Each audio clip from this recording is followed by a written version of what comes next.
안녕하세요, 루트나입니다. 이맘때면 설레게 되는 이유가 크게 두 가지인 것 같습니다. 그 첫 번째는 바로 새롭게 입학을 준비하면서 새로운 학교에 가고 또 새로운 친구들을 만나게 될 설레임.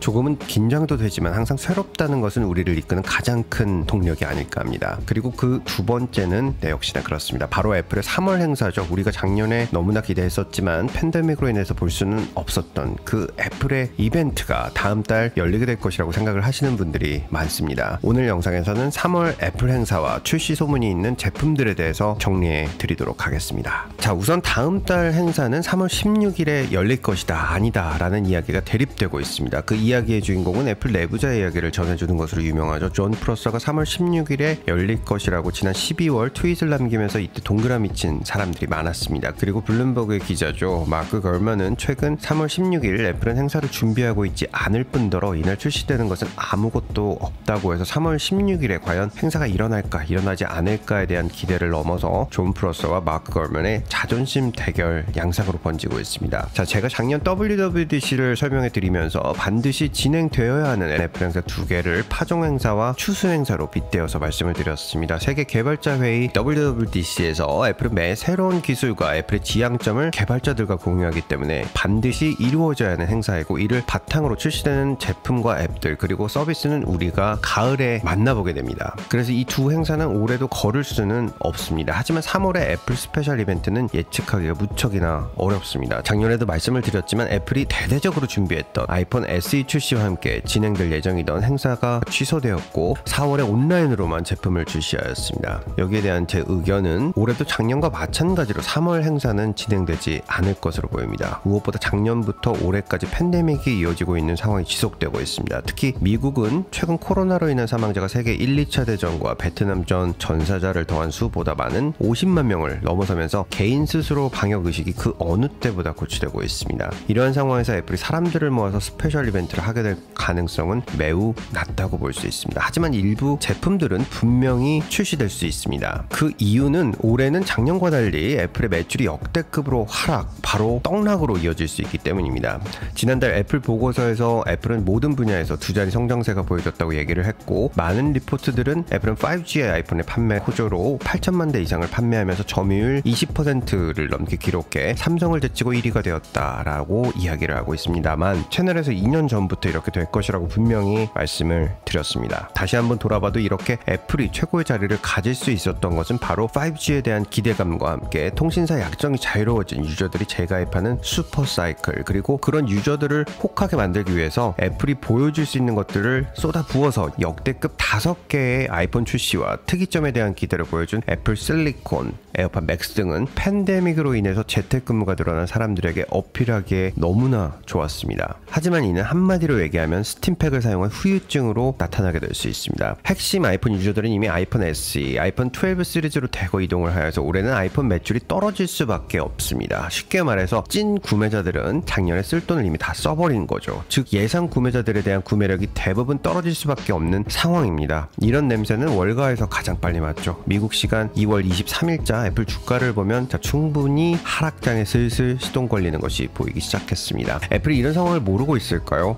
이런 상황에서 애플이 전략으로 보여줄 수 있는 것들이 바로 탐스러운 사과와 매직 사과 전략입니다. 우선 탐스러운 사과 전략은 누가 봐도 사고 싶게끔 만드는 것입니다. 이것이 없으면 내일 세상이 무너져 내릴 수 있을 것 같은, 이것이 있어야만 내가 다음으로 도약할 수 있게끔 믿게 되는 것이죠. 그게 뭘까요? 네, 바로 애플의 차세대 애플 실리콘 M1X입니다. 애플은 작년 11월 애플 실리콘 M1을 탑재한 맥북 프로, 맥북 에어, 맥미니를 출시하면서 장난 없는 발열 성능과 배터리 성능 그리고 통합 성능에 있어서 컴퓨터 업계를 개벽해버렸습니다. 하지만 프로 유저들에게는 아직까지 크게 어필되지 못했습니다. 거기에 가장 큰 이유는 바로 지원되는 프로그램들이 완벽하게 업그레이드에 필요한 시간이 소요되기 때문입니다. 이러한 상황에서 M1X의 성능 유출 소식은 애플이 애플 실리콘을 가지고 M1과 M1X로 가성비와 프로급으로 프로덕트 세그멘테이션, 금나누기 전략을 통해서 유저들에게 강력하게 어필할 것이 너무나 뻔하게 예상이 됩니다. 프로급은 14인치 맥북 프로, 16인치 맥북 프로, 그리고 10년 만에 풀체인지를 준비하고 있는 아이맥이 그 대상입니다. 하지만 이 제품들은 봄에 보여지는 것보다 여름 또는 그 이후에 보여지게 될 것입니다. 지금도 충분히 M1 시리즈의 판매가 잘 이루어지고 있기 때문에 여름 또는 하반기에 보여져서 아이폰 SE 구매자들이 다시 아이폰 12 시리즈로 간 것처럼 두 번 구매하는 고민을 하게 되는 선택지로 보여질 이루어질 가능성이 매우 높습니다. 두 번째, 매직 사과 전략은 바로 특이점을 보여주는 것입니다. 아무도 예상하지 못했지만 너무나 얼리 어댑터적으로 보여지는 제품을 의미합니다. 작년에 예를 들면 애플의 럭셔리 헤드폰 에어팟 맥스가 이에 해당한다고 볼 수 있는데요. 꼼꼼하게 계획하고 준비하고 구매한다기보다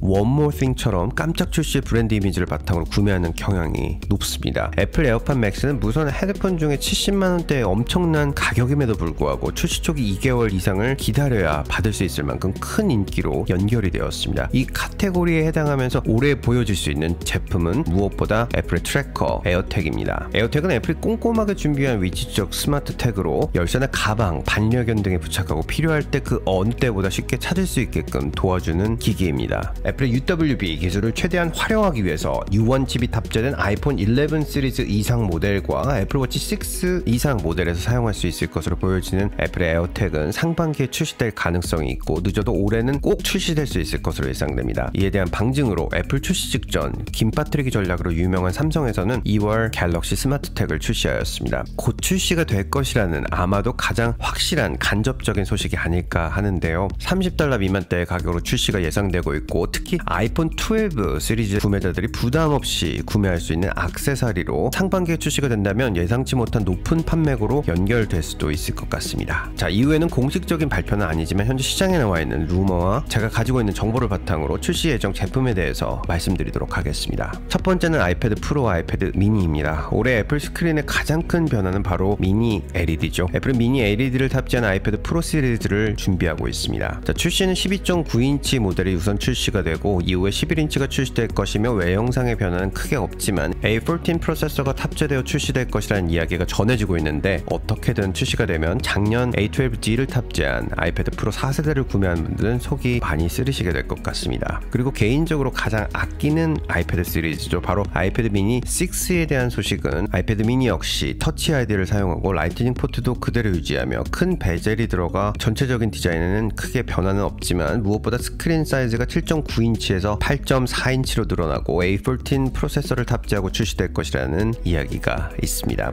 하지만 미니 LED는 아이패드 미니에는 적용되지 않을 것으로 보입니다. 다음은 아이폰 SE 플러스입니다. 앞선 영상에서 자세히 다루었던 아이폰 A 플러스 폼팩터를 가지는 아이폰 SE 플러스는 상반기에 출시될 수도 있을 것으로 보입니다. 다만 인도 생산기지인 위스트론의 피해 규모와 정성화 여부에 따라서 달라지게 될 것 같습니다. 다음은 에어팟 3와 에어팟 프로 2입니다. 작년 채널에서 에어팟 프로에 대한 내용을 자세하게 한번 다루었었는데 올해는 두 가지 라인업으로 에어팟 모델들이 출시될 것으로 보입니다. 우선 에어팟 3는 에어팟 프로의 디자인을 승계하지만 보급용 에어팟으로 보다 콤팩트한 케이스를 가지고 가격 또한 $120대로 출시될 것으로 예상됩니다. 해당하는 사진이 이미 유출이 되었습니다. 개인적으로 에어팟 3는 상반기에 출시될 가능성이 높고 에어팟 프로 2는 하반기 11월경에 출시될 수 있을 것으로 보입니다. 올해는 소니의 새로운 WF-1000X M4 무선 이어폰을 비롯해서 칼을 갈고 있는 다수 업체들의 럭셔리 이어폰들이 대거 출시될 예정이며 무엇보다 구매력이 높아지는 시기인 가을에 프로 라인을 출시해서 끊기지 않는 에어팟 신화를 이어가게 만들 가능성이 매우 높습니다. 자, 마지막으로 콘솔 게임이 가능해지는 A14을 장착하는 애플 TV가 출시될 수 있다는 소문이 있습니다. 게다가 새로운 애플 TV에는 U1 칩을 추가해서 애플 TV 리모컨을 쉽게 찾을 수 있도록 한다고 알려졌는데 이는 지난 iOS 14 베타 버전에서 애플 TV 리모컨을 트래킹할 수 있는 소스 코드가 발견된 것으로 미루어 기대해볼 만한 기능이 될 것으로 보입니다. 실제로 U1 칩까지 장착한 애플 TV가 출시된다면 홈킷과 연동되어 진정한 홈 오토메이션의 중심이 되는 스마트 TV로 격상될 것으로 예상됩니다. 자, 이렇게 애플의 현 상황과 예상 전략 그리고 출시 예상 제품을 살펴보았습니다. 언제나 출시되면 구매하고 싶은 만큼 계획을 철저히 세우시고 현명하게 라이프 스타일을 업그레이드 하시길 바라겠습니다. 항상 최고의 정보는 루트9에 있습니다. 감사합니다. 보스턴에서 루트9이었습니다.